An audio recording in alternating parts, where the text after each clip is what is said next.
गेल्या 10-15 वर्षापासून आम्ही व्यसनमुक्ती क्षेत्रामध्ये काम करत आहोत आणि हे काम करत असताना मला काही मूलभूत व्यसनासंबंधित प्रश्न पडले. ते प्रश्न मी अनेकदा माझ्या पुस्तकातूनही सुद्धा व्यक्त केलेले आहेत. त्याच 5 प्रश्नांवर आज आपण थोडंसं बोलणार आहोत. ती 5 प्रश्न म्हणजे माणूस दारू का पितो? 1. माणसाला दारू का पाजतात? माणूस दारुड व्यसनी का होतो? माणूस व्यसनमुक्त का होतो? आणि माणूस व्यसनमुक्त का होत नाही? प्रियांनो, माझं नाव आरवी.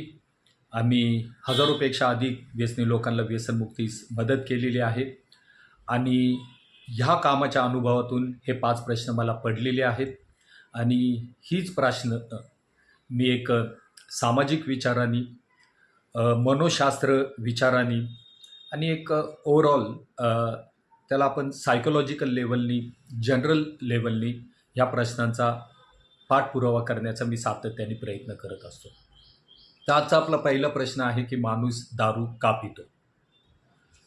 माणूस दारू पितो त्याचं पहिलं कारण आहे की व्यसनी पदार्थांची अर्थात दारूची उपलब्धता, सहज उपलब्धता जी आहे, इझी अवेलेबल होणं आणि दारू एक समाजमान्य द्रव्य असल्यामुळं, ते ताबडतोब बाजारामध्ये सरकारमान्य असल्यामुळं ते मिळतं आणि त्याचबरोबर हे झालं एक्सटर्नल, की बाहेरून उपलब्ध आहे म्हणून सगळेच दारू पितात अशातला भाग नाही.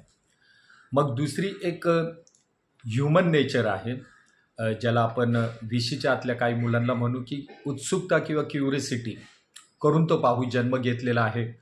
आणि अनेक वाचाळ म्हणी समाजामध्ये आपल्या कानी पडत असतात की एकच जन्म मिळाला आहे, दिलाय देवानी, तर ते सगळं करून पाहण्यासाठी. मग तू वर गेलं तर देव तुला विचारेल, हे केलं का, ते केलं का, नाही केलं का, मग तुला परत पाठवल वगैरे वगैरे. अशा काही बेसलेस आणि फालतू म्हणी आहेत. त्याच्या अनुषंगाने सुद्धा ह्या सगळ्या कृतीला व्यक्ती प्रवृत्त होतो आणि त्याचबरोबर इंटरनल जे आहे क्युरिसिटी, आपण त्याला म्हणतो उत्सुकता, की करून पाहावं म्हणून. दुसरं आहे पियर प्रेशर, की एखाद्याच्या प्रभावाखाली किंवा इन्फ्लुएन्स होऊन अशा पद्धतीने सुद्धा माणूस अर्थात 20मधले 18मधले लेकरंसुद्धा ही तपासणी करून पाहतात. त्याच्यानंतर विशेष करून जाहिरातबाजी, की जसे आपले धोनी आहे, क्रिकेट स्टार आहेत. क्रिकेट स्टार तर खूप प्रमोट करतात व्यसनाला, इनडायरेक्टली दारूला वगैरे. आणि ते आहेत काही फिल्म इंडस्ट्रीमध्ये स्टार आहेत, ते सुद्धा ह्या सगळ्या अल्कोहोलला आणि या सगळ्या गोष्टीला फिमेल ॲक्टर्ससुद्धा भरपूर प्रमोट करतात आणि त्याच्यामुळं एकूण दारू पिण्याबद्दल थोडीशी उत्सुकता वाढते आणि एखादा व्यक्ती मद्यपान करण्यास प्रवृत्त होतं. आणि त्यात आता तर राज्य सरकारने 328 मद्य परवानांची परमिशन देऊन पुढेही ते काम होत आहे. त्यावर आपण कधीतरी बोलू. तर असे अनेक प्रश्न आहेत की ह्यामुळं माणूस दारू पिण्यास प्रवृत्त होतो. मुळात दारू पिल्यावर काय परिणाम होतील ह्याचा कोणीच विचार करत नाही आणि ती विचार करण्यासारखी गोष्ट पण नाही आहे. परंतु काहीतरी अनकॉन्शियसली मानवी मेंदूवर त्याचा परिणाम होतो.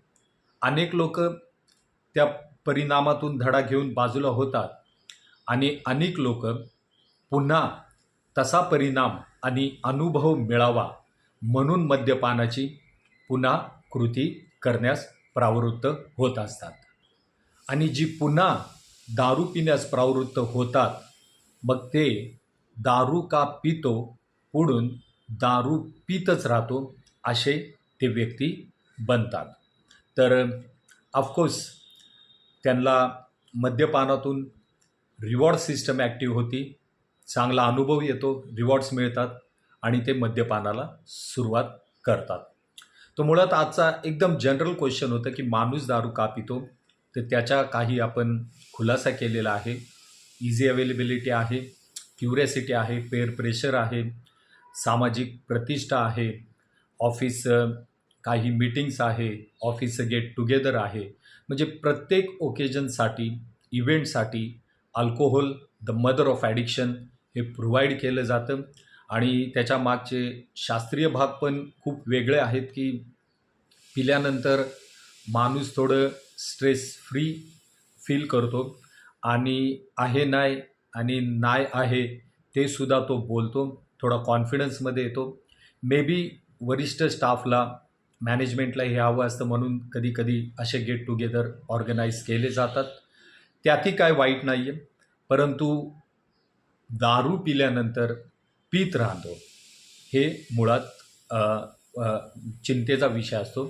तर माणूस दारू का पितो हे आपल्या लक्षात आलेलं आहे आणि हे का दारू पाजतात हे आपण ह्याच्यावर पुढं बोलणारच आहोत. धन्यवाद.